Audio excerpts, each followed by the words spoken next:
Okay, because there's no one I'd rather make up an introduction for on the fly than Miss Nancy Eastman. Okay.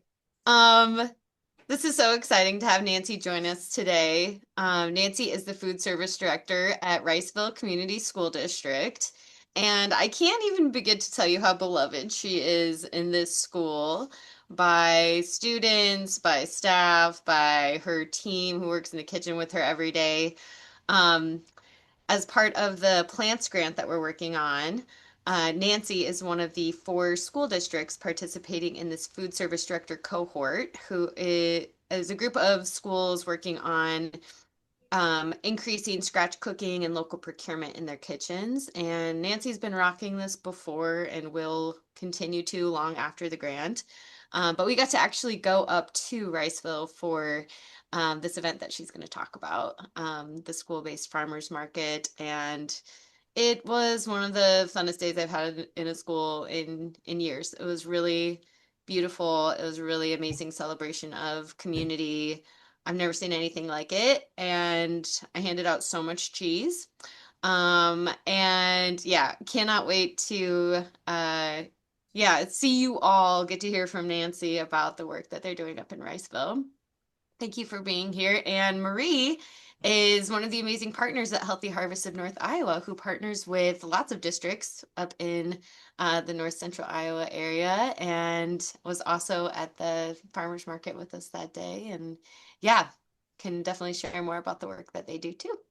Thank you both for being here. Thank you. Thank you. That was a lovely introduction. Okay, I am going to attempt to share my screen, so bear with me. Okay. So, like Chelsea said, I'm Marie Marud. I work with Healthy Harvest in North Iowa, and we cover 9 counties in North Central Iowa, and I'm the farm to school coordinator. So I get to work with Nancy a lot and some other super cool food service directors. But I think definitely this is like the the most special project I've gotten to work on. Um, and of course, everybody that knows Nancy knows that she's a riot to work with and she keeps you on your toes. So this has just been super fun. So we're excited to get to share about it. Um, and I will pass it over to Nancy here. Okay, well, where it all began. In my head, it all began. Oh, just kidding. So, I started at the school and um, I'm going into my fourth year, and I wanted to bring in fresh fruits and vegetables to the school. And um, then at that time the LFS and stuff was going around, and I am kind of a social butterfly and I like to meet people, and I was diving in deep, meeting all kinds of different people, and stumbled upon the LFS.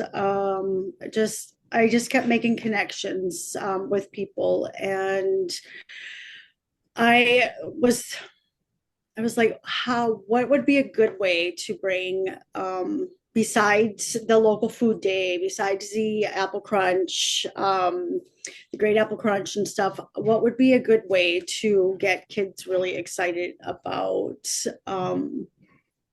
local foods and connecting them with the farmers? And then I was like, Marie, I've got this idea, like, and so I decided, like, let's do a elementary school farmers market. We had won the healthiest school in Iowa. The middle school and the high school were going to the Twins game up in Minnesota, and so we just had the elementary school. We thought that would be a good time to do the elementary school farmers market, make it a smaller, and how would the kids buy? So at our school, kids earn red paw tickets because our colors are red and black. And So they earn red paw tickets, and where they get to purchase items at a like paw store. And it's, little bracelets and whatever, stuff like this that people donate. And I was like, well, vegetables are green, a lot of vegetables are green and stuff like that. Let's do green paw tickets, And so that's where the green paw tickets came into play. And we had already started purchasing items from local farmers and had made connections. I'd visit farms and stuff like that. And we decided I just reached out, stopped and talked to farmers and said, hey, how would you like to, do a farmer's market? I kind of worked out the details, like, let's do this and how would we do that? And, and kind of wrote it down in my little book and like kind of ironed out details and like how much would the ticket be worth and where would we get the funds from, how would they earn them and stuff like that. And that's where it kind of all began, right there, with trying just a idea and wanting the kids to eat healthy and um, connect them to the local the farmers, and eating vegetables and getting them excited about it. Because um, when I came to the school, they had lettuce, cheese, and tomatoes. That was their salad bar. They didn't have much of anything. So I was like, oh my gosh, they need this, they need that. Like, how can they, like, they were really receptive when I started. They went from nothing to like, oh my gosh, this big long salad bar with all these fresh fruits and vegetables. And I was like, gosh, like, why, oh, let's try this and see what if they like this. Let's try that. Like, and I've been very open with the kids from the get-go, and like, well, if you guys don't like something, you got to let me know. Like, if you like it, let me know. You got to communicate with me, because if you don't like it, I don't want to put it out there. So, and if you do like it, I want to keep it out there.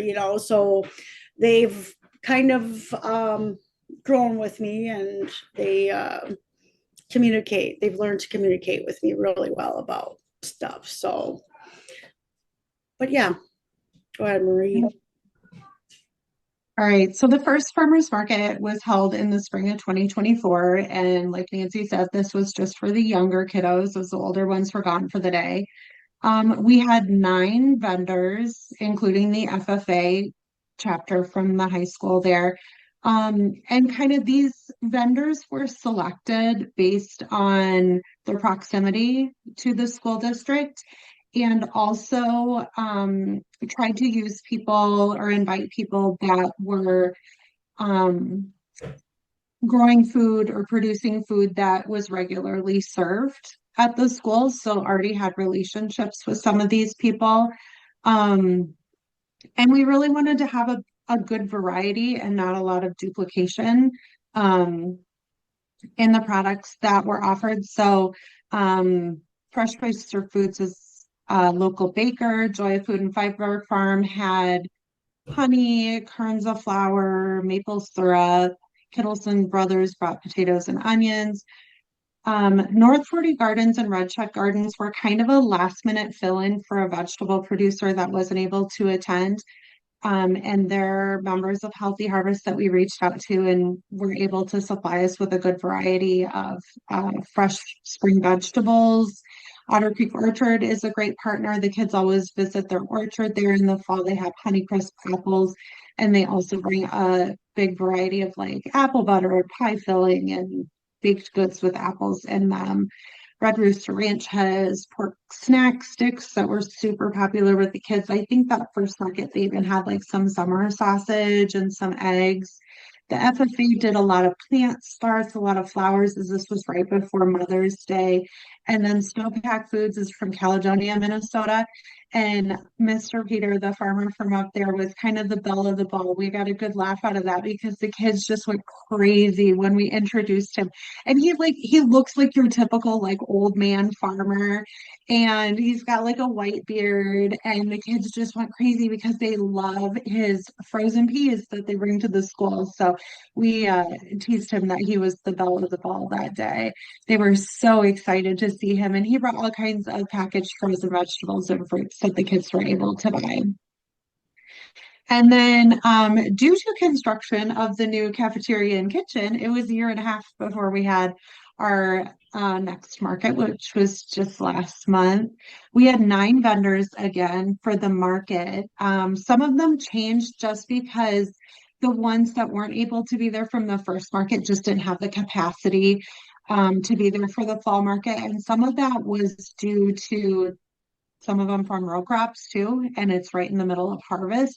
So we found that that was kind of a barrier, but we also had a lot greater variety of fresh produce available for the fall. So we had some baked goods, honey, jam. Teresa came with Food Hub and had the most beautiful table of fresh produce. Kittleson Brothers, they were able to send onions. They had issues with their potato crop this year, so we weren't able to have their potatoes and they weren't able to be there, but we took care of their table for them. Lisa's brought pumpkins, which were super popular, and gourds for the kids to buy. The Orchard was there again, Red Rooster Ranch, the FFA was there. They had some plant starts for the kids, so we were trying to coach them as to how to keep that sweet corn growing in a 5-gallon bucket in your house over the winter. So it will be interesting to see if we have some spring sweet corn. They had some different plant starts too. And then Stillwater Greenhouse was there. They had a lot of beautiful house plants and cactus, which were very popular. And then they also had some small pumpkins that they had decorated with some dried flowers.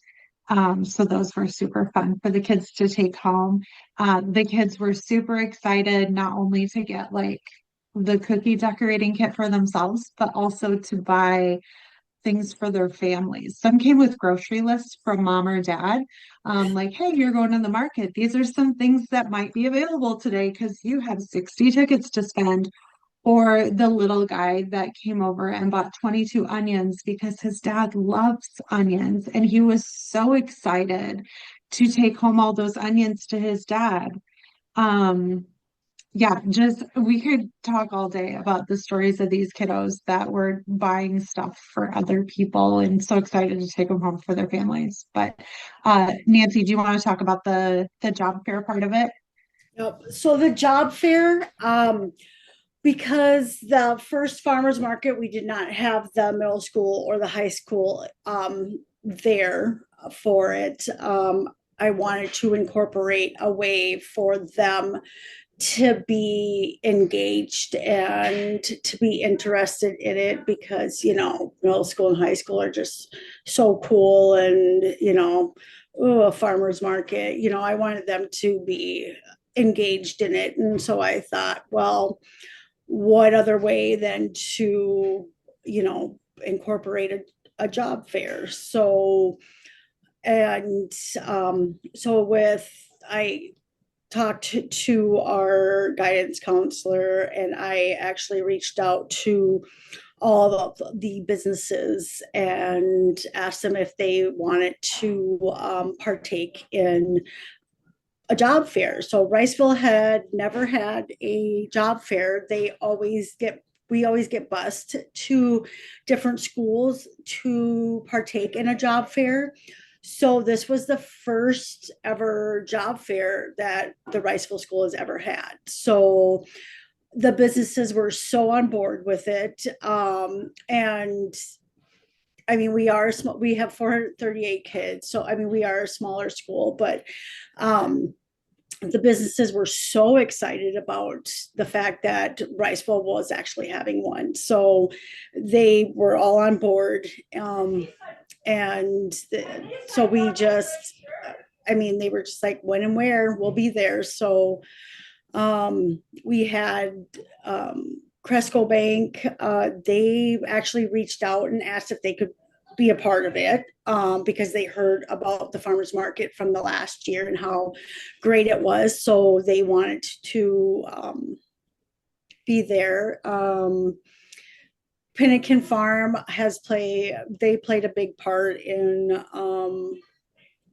a lot of stuff, and they've always shown to want to support bringing local foods into schools. So they were on board with it right away. But the community really showed support for being a part of it. It was just there. When it comes to students and kids, I mean, people love to be a part of it. When they get to interact with the students, it's a good thing.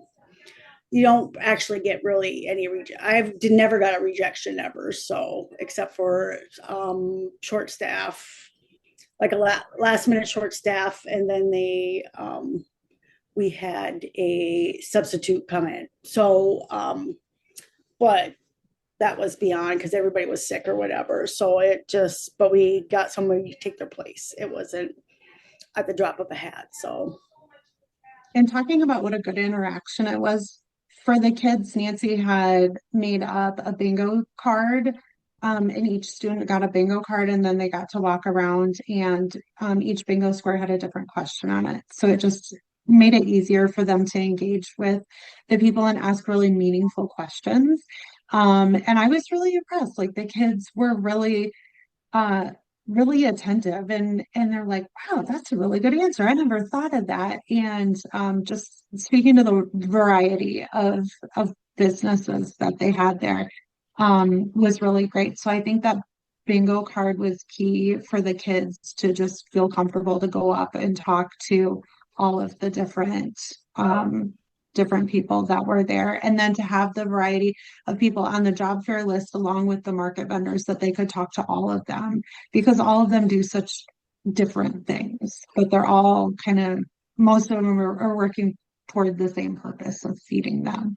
right. And then if we had to um, when I go to a lot of these food shows and along these meetings and whatever, I have accumulated a lot of things along the way, and I've just collected stuff.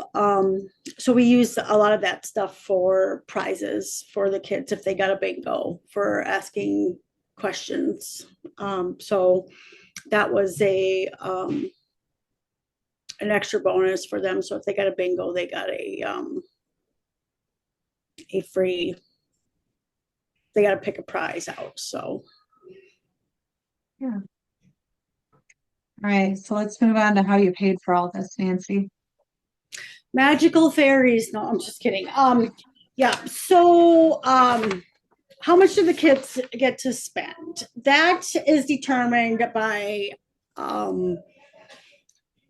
how much funds you raise actually. So on an average, I would figure about $20 per student.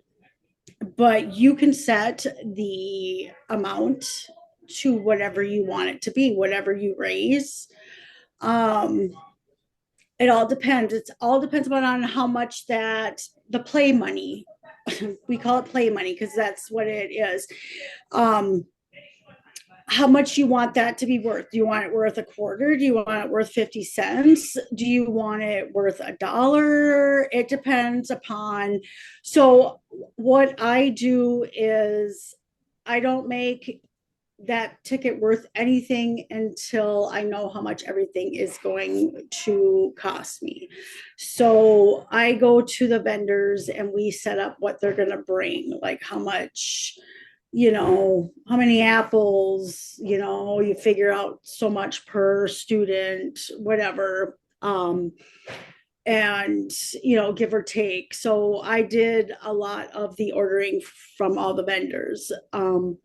And said, this is what, like some of the vendors, they brought so much, they kept track, and then they just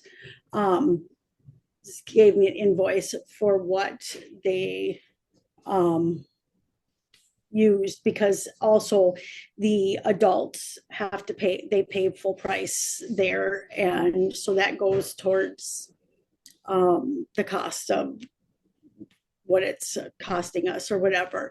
The farmers get paid from us because we use the funds that we raise for it. I've gotten grants, I've gotten donations. We've just raised money for it, and the community just, you explain the idea to people. We had, let's see here, Grandparents' Day, and a lot of the grandparents threw money in a bucket for it. We just said that we were raising money for the farmers market, and the kids and the grandparents threw money in for that. The FFA raised or did the, because it was through the school, they did the plants. That was part of their project, so that didn't cost us anything. That was just something that they did. Then where can you, it all, see, it all depends. But when you we got donations from the PTO. We did a adopt a farmer, so they donated money to help pay for the costs of to support a farmer to come out.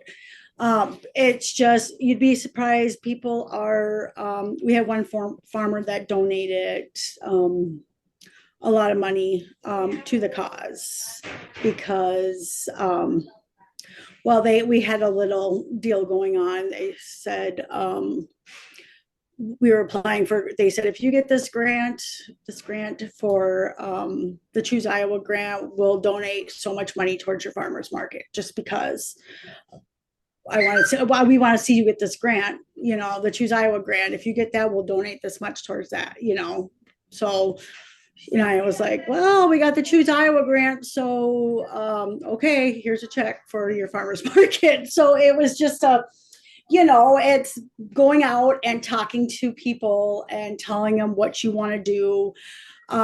It's the communication with the community. They liked to hear. And then usually, I shouldn't say usually, but the farmers usually give you a discount on their product. I always tell them, like, I am not asking for them to come out and do things for nothing. That is not my goal.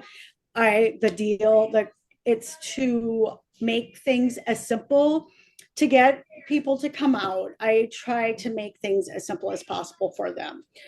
I have the tables for them. I set it up for them. They come out. They invoice me for whatever I've ordered. All they have to do is play with the kids. You have to get the board approval for funds to be able to, at our school anyway, you have to get a board approval for looking for donations. So I took it to the board and they approved it. I just told them what we were doing and the idea, and they approved it. The location, we have our newly built rec. I actually asked what would be a good place. I asked our athletic director, like, what activities do we have going on at that time? What place? So that kind of dictated what time it was, like our when we could use our rack area. And they said, well, it's open this day and this day. So I was like, okay, well, that's that. And a Thursday and Friday work good for the farmers. So Fridays to have it, actually, and Thursdays you want that extra day to set up, because you don't want to stress over, and some of the farmers like to bring their stuff in the day before, so they can kind of get their table. Some like to bring their tables in, whatever. and making sure that the producers and variety of products, you want to make sure that you don't have like more than one, depending upon the size of your school, but they don't want to compete with each other. You want to make it appealing, like you're the only apple producer here, or you're the only one that's going to have this kind of products there. Helps encourage them to come. So, like, oh, you're the only one that's going to have pumpkins. And they were all in agreement on that. Like, even though they might have had, other ones might have had apples, they were like, okay, yes, I agree upon that. I'm not going to bring apples. Like, I don't want to compete with anybody else. Like, so it was just, going around and checking the Healthy Harvest Eat Play Grow pamphlet has a whole list of different farmers in there and what they have, so that helped guide me, like, oh well, this one has this has this, and doing a lot of research online to see what people had and what they were um selling and and I like to ask the producers, like, do you what are you known for? What are you proud of selling? Like, that's what I want. So what are you really good at? And we want to showcase that. So advertising, you can't do enough advertising on social media, um, the school website. We did it on Facebook, the school. Word of mouth gets out really fast. We did the cafeteria page. We sent letters home to the parents. We also advertised, hey, if any producers or anybody wants to sell things at the farmer's market, blah, blah, blah, contact so and so. So that helped get people in as well, that kind of spread the word around as well. I reached out to, we have one newspaper, well, one that I know of, one newspaper I contacted, and they came to the farmer's market. And then I reached out to 6 different medias to invite them to come to the farmer's market, because I wanted it to get out there about what we were doing. So, and then we had 2 come. Timeline, you want at least 6 months to plan for this. The first one, I did about a year with it, because I wanted to make sure that I had my ducks in a row, and I gave the farmers plenty of time to prepare. And then I'd always, every couple of months, I'd check back with the farmers and stayed fresh in their heads, like, oh, everything's still going, or like, how's everything going? Just communicating with them and making sure that they knew that, I was still thinking about them. Like, how is it going? How's growing season? Like, is there anything you need from me? Blah, blah, blah. And just making sure that I was in communication with them, and just building that rapport with them, that, they were going to be there. And then, you ask for logos and stuff like that. And then you just, get their approval on their logos and stuff like that. But yeah, it's a lot of communication with people. It's really plays a key in this. Perfect. And I am actually working on posting an in-school farmers market toolkit that will hopefully be done here in the next month or so, that we'll be able to share out, so that other schools, if they're interested in this, kind of a more organized version. We get to talking and we know we go off the rails a little bit. We did want to share, speaking of the media, we wanted to share this news clip that KAL did. when they came to the school this last year. There's also, if you check out Riceville's Facebook page, the school Facebook page, there's a couple professional videos on there that we partnered with Nelson Media. There's one for each farmers market that they did that are really fun too. Shoot. I just pulled up the link for that one and put it in the chat. That one is Super. Thank really, you so really much. Okay, super. So yeah, those videos are on the Facebook page. Chelsea's shared one, and that news story was cute too. I don't know why it was working for me earlier. So here's our contact information. If you have any questions for Nancy and I, please feel free to reach out, and hopefully this inspires some other places to have farmers markets of their own.